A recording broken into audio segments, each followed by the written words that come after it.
आपण पाहत आहात भास्कर पब्लिकेशन प्रस्तुत BBL मराठी, बातमी निपक्ष, सदैव दक्ष।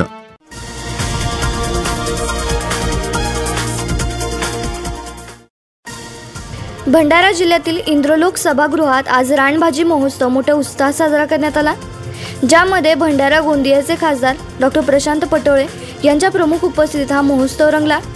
या महोत्सवात 50 ते 60 प्रकारच्या रानभाज्यांचे प्रदर्शन भरवण्यात आले होते। उर्मिला चिखले, प्रकल्प संचालक आत्मा भंडारा यांनी रानभाज्यांबद्दल मौल्यवान माहिती दिली।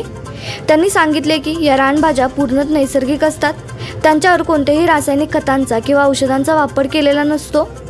या भाज्या विषमुक्त असून खनिज, तंतुमय पदार्थ आणि प्रथिनांचे उत्तम स्रोत आहेत। दैनंदिन आहारात या भाज्यांचा समावेश केल्यास शरीराची रोगप्रतिकारक शक्ती वाढण्यास मदत होते।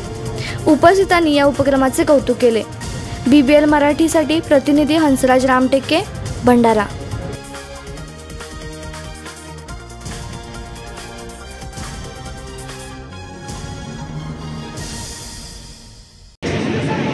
सिलारीची भाजी आहे आणि ही लाल सिलारीची भाजी आहे।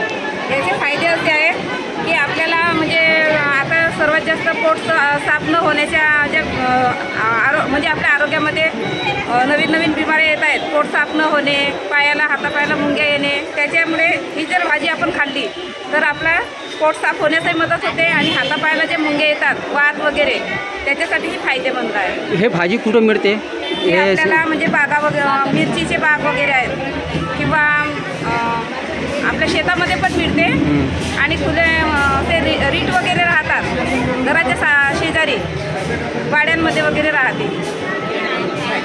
रानभाजी महोत्सव हा इंद्रलोक हॉलमध्ये तुम्ही हा कार्यक्रम आयोजित केलेला आहे, ह्या कार्यक्रमाबद्दल तुम्ही काय सांगा? नमस्कार, मी उर्मिला चिखले, प्रकल्प संचालक आत्मा भंडारा। दरवर्षी 9 ऑगस्ट हा जागतिक आदिवासी दिन म्हणून साजरा केला जातो आणि या जागतिक आदिवासी दिनाचा औचित्य साधून सन 2020-21 पासून शासनानं असे आपल्याला परिपत्रक काढलेलं आहे की हा जो 9 ते 15 ऑगस्ट हा जो सप्ताह आहे हा रानभाजी महोत्सव म्हणून जिल्हा आणि तालुका स्तरावर साजरा करण्यात यावा। ह्या ज्या रानभाज्या आहेत या निसर्गातः उगवलेल्या असतात, याच्यावर कोणत्याही प्रकारचं रासायनिक खतं किंवा औषधं यांचा वापर झालेला नसतो, त्यामुळं विषमुक्त अशा या भाज्या असतात। तसेच या भाज्यामध्ये भरपूर प्रमाणात तंतुमय पदार्थ, प्रथिनं आणि खनिजांचा उत्तम स्रोत असतात। या भाज्या दैनंदिन आहारात जर आपण वापरल्या तर शरीराची रोगप्रतिकारक क्षमता वाढण्यासाठी यांची मदत होते।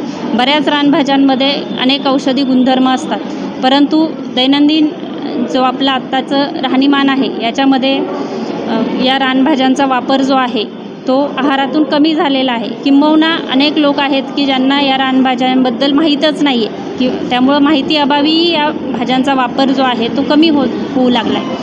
परंतु आदिवासी बांधव जे आहेत त्यांना आजही त्यांच्या आहारामध्ये या रानभाज्यांचा वापर होताना दिसून येतो आणि त्यांना या भाज्यांच्या औषधी गुणधर्माबद्दल फार चांगली माहिती असते। त्यामुळं जागतिक आदिवासी दिनाचं औचित्य साधून दरवर्षी हा रानभाजी महोत्सव जिल्हा आणि तालुका स्तरावर आयोजित करण्यात येतो। तर रानभाज्यांची शहरातील नागरिकांना ओळख व्हावी, त्यांचं महत्त्व पटावं, त्यांचा आहारातील वापर वाढावा आणि यांच्या विक्रीतून शेतकरी बांधवांना आर्थिक उत्पन्नाचं साधन निर्माण व्हावं, या उद्देशानं आपण दरवर्षी रानभाजी महोत्सवाचं आयोजन करत असतो।